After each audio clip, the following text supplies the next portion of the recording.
Okay, I don't deny it. I said there wouldn't be another Sustainable Futures report until Friday the 14th of February. That's still true, although you've got this extra one for Friday the 24th of January. There's just so much piling into my inbox that I have to do something about it. I'm Anthony Day, and this is the Sustainable Futures Report.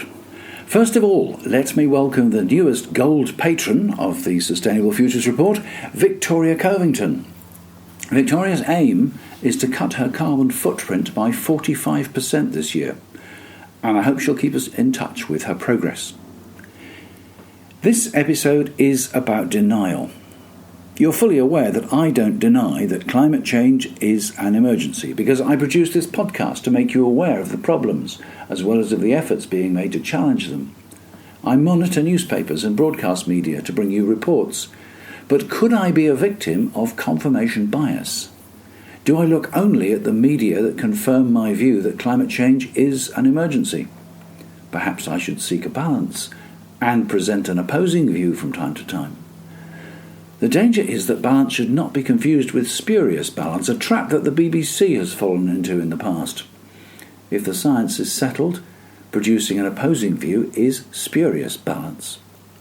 No serious media outlet will today present a counter-argument to the scientific opinion that smoking causes serious diseases, nor will they attempt to deny that the UK has reached a dangerously high incidence of measles cases because some people choose to reject the evidence that vaccinations save lives. The BBC was forced to review its notion of balance after it was heavily criticised for presenting Lord Lawson as a climate expert when he misrepresented climate statistics and the position of UN scientists on climate change. He has no qualifications in the field. There is no doubt that the challenges of climate change are serious and can be quite frightening for many people. There's every incentive for them to believe that the science is wrong, and therefore there is nothing they need to do about it. For this reason, we see more and more denial on social media and mainstream media as well. A YouTube video popped up in my inbox recently, presumably because some search engine somewhere decided I would find it interesting. I did. I thought it was worth looking at in detail. It's called What I Wasn't Told About Climate Change with Luca Rossi. Here's how it starts.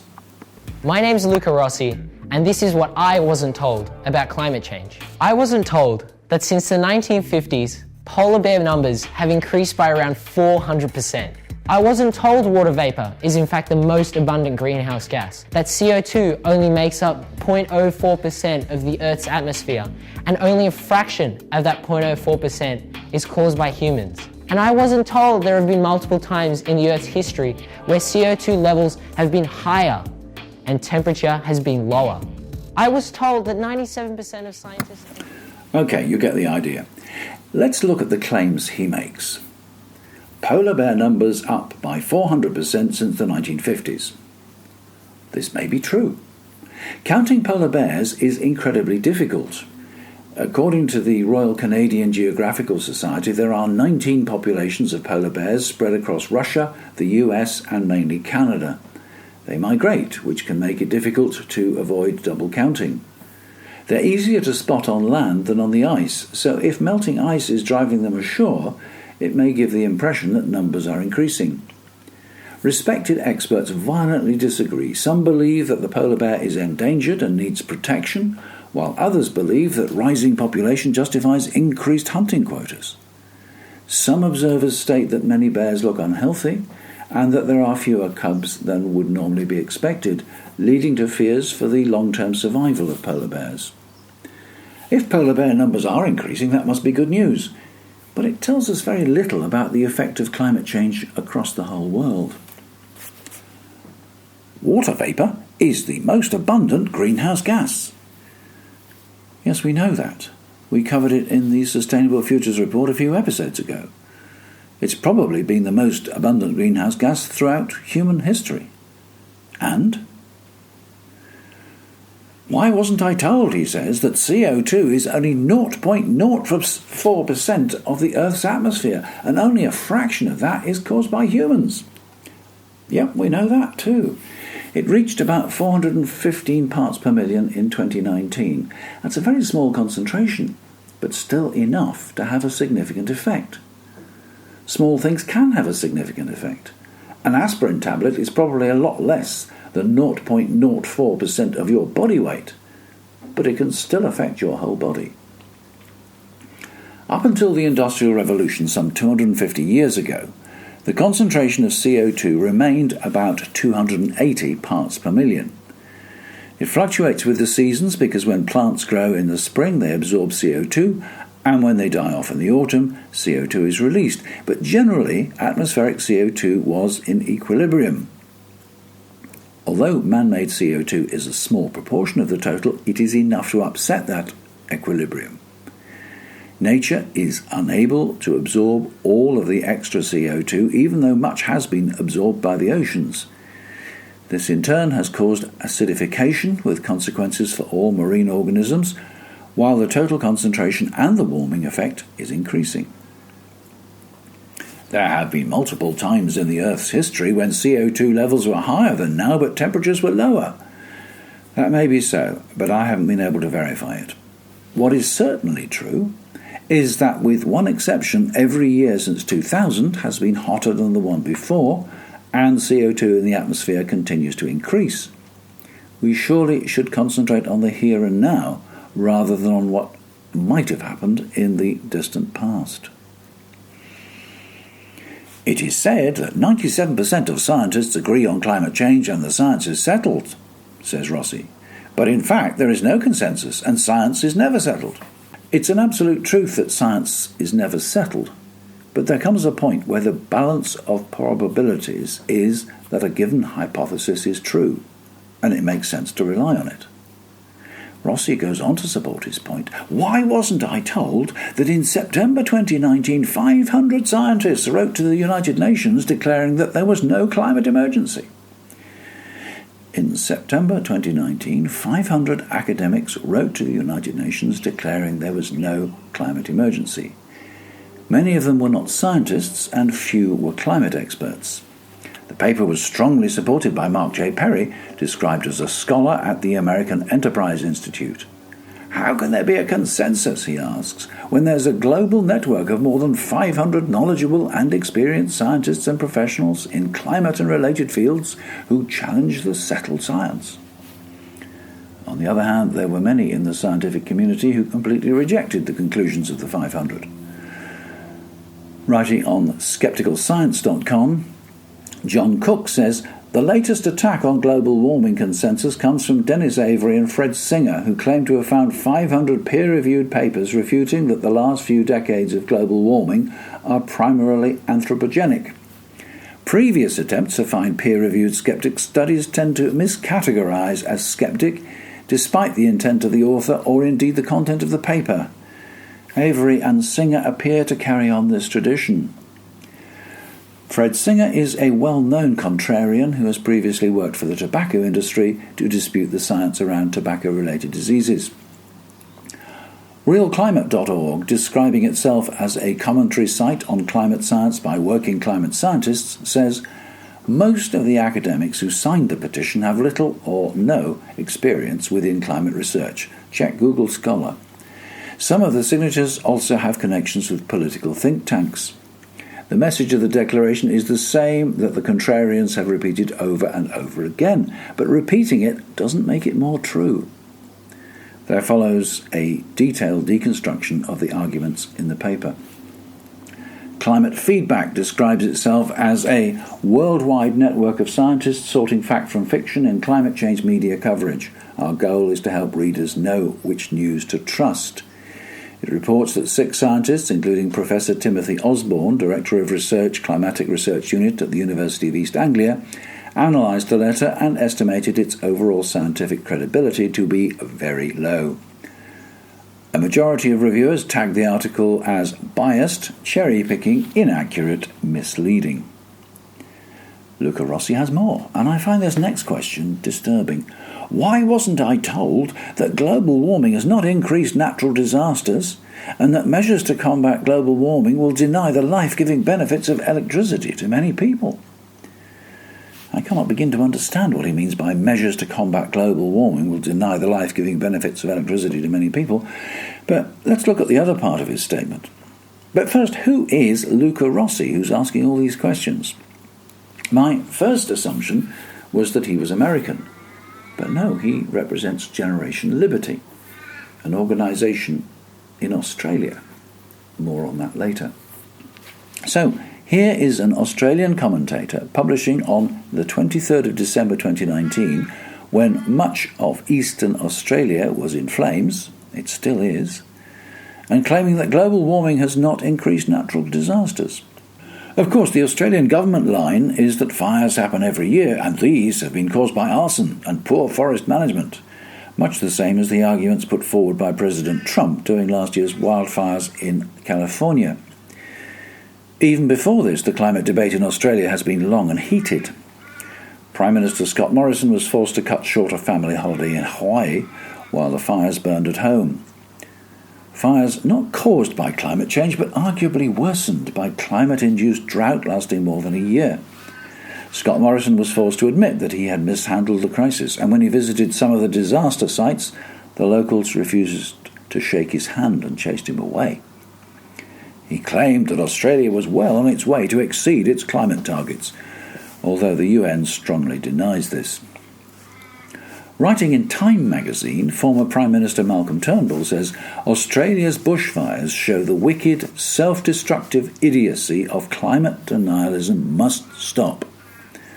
As Prime Minister, he says, I tried to ensure that our climate and energy policies were governed by engineering and economics, not ideology and idiocy. Tragically, the climate-denying political right in Australia has turned what should be a practical question of how to respond to a real physical threat into a matter of values or belief. An article in Murdoch-owned The Australian responded vitriolically. I've put a link on the website, but unfortunately that article is now behind a paywall. But what is Generation Liberty that Luca Rossi represents? According to its website, Generation Liberty, a project of the Institute of Public Affairs, is dedicated to advancing the ideas of liberty and freedom on Australian university campuses. And the Institute of Public Affairs, it's a pressure group based in Melbourne, Australia. Unlike many such organisations, it does reveal its source of funding. About half its income comes from Gina Rinehart, reputedly the wealthiest woman in Australia. Her money comes from Hancock Prospecting, a mineral exploration and extraction company. In 2013, the Institute of Public Affairs celebrated its 70th anniversary. Guests included Gina Rinehart, Rupert Murdoch, former Prime Minister Tony Abbott, and Cardinal George Pell. Yeah, that cardinal. Rupert Murdoch is, of course, a well-known climate change denier, but this week son James Murdoch openly criticised his views. James is not part of the Murdoch Group management team at present, so don't expect changes to editorial policy anytime soon. Australia is the world's biggest exporter of coal. It exports gas too. What would restrictions on fossil fuels do to the country's mining industry or to the economy at large? No wonder the IPA wants to change minds, and Prime Minister Scott Morrison is keen to deny climate change, or at least to avoid doing anything effective about it. This Why Wasn't I Told campaign is just one tiny example of misinformation spread to raise doubts about climate science. In this case, it's aimed at university campuses, at future voters and potential opinion formers, business people and politicians. Let's hope they teach critical thinking in Australian universities. Closer to home, denialism has taken a sinister turn. The police issued a guide to terrorist organisations as part of the National Prevent campaign designed to prevent radicalisation. Amongst organisations listed was Extinction Rebellion. alongside ultra-right white supremacy and extreme jihadist groups. Understandably, there was outcry, as Extinction Rebellion is fundamentally committed to non-violence. To align such a group with organisations whose stated aims include violence is to suggest that the expression of free speech is terrorism. Initially, the police responded by saying that they included the Extinction Rebellion logo so that it could be distinguished from the other groups. I'll believe that when they include the logos of the Conservative and Labour parties as well. I understand the guide has subsequently been withdrawn for revision. Writing in The Guardian, Mark O'Connell warns that pictures of the world on fire won't shock us for much longer.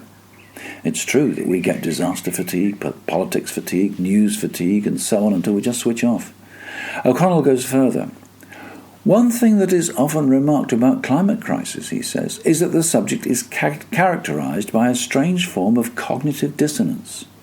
You read about the melting ice caps, the rising temperatures, the mass extinctions, and you understand intellectually that something truly terrible is happening. It doesn't feel like that on the nerve endings, though. On the nerve endings, it feels like an unseasonably warm day in January. But what is happening in Australia and the images that are emerging from the fires feels like a closing of the gap between the scientific evidence and the field of immediate perception. But will we do anything? He says, this would be a thing that would happen at the end of the world. People would point their phones at the sky and they would send photos to their friends in other places. This is what the apocalypse looks like here, they would say. How is it where you are? There would be a great storm of content and engagement. And then there would be nothing at all. And my view? The fires in eastern Australia have turned the skies red, have loaded the air with pollution way in excess of safe levels, have killed dozens of people and destroyed thousands of properties. The firefighters have rescued people from all over the danger areas, and the federal government has set up a fund to support people who have lost their homes, their possessions, their jobs and businesses, and in some cases their families. Many other people who have lost their homes, their possessions, their jobs, businesses and their families in other countries have attempted to rebuild their lives in Australia. The federal government incarcerates those people indefinitely in concentration camps on remote islands like Nauru. We don't like to talk about that sort of thing, of course, either in Australia or elsewhere in developed nations. Maybe we too are in denial. When much of Australia becomes uninhabitably hot, how many Australians fleeing the fires will we let into the UK?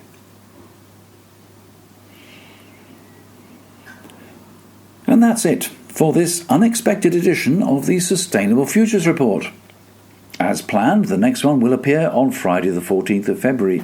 Issues cramming the inbox include Sonos speakers and planned obsolescence, Microsoft makes carbon negative pledge, climate emergency, 2019 was the second hottest year on record, Asda trials refill points and bottle recycling in sustainability store, see a show and help save the planet as West End turns green, Sweden sees rare fall in air passengers as flight shaming takes off, Quorn to be first major brand to introduce carbon labelling, why Irish data centre boom is complicating climate efforts, Russia announces plan to use the advantages of climate change, climate crisis linked to at least 15 $1 billion plus disasters in 2019, average CO2 emissions of cars sold in the UK up for the third year in a row, Bank of England chief Mark Carney issues climate change warning, and so it goes on.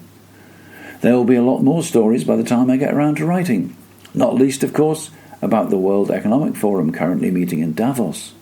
Will they be more decisive than the delegates to COP25 in Madrid last month? I'd like to thank you for listening, and particularly thank my patrons, including new gold patron Victoria Covington, for your support. Apart from you, I get no sponsorship, subsidy or advertising, which gives me the editorial freedom to say what I like. I hope you like it. If you don't, please tell me. mail@anthony-day.com. If you do, please tell your friends about the Sustainable Futures Report. That was an unexpected edition of the Sustainable Futures Report. I'm Anthony Day. I'll be back on the 14th of February. Meanwhile, all the sources, all the links are on the blog, which is at all the W's, sustainablefutures.report. Till next time.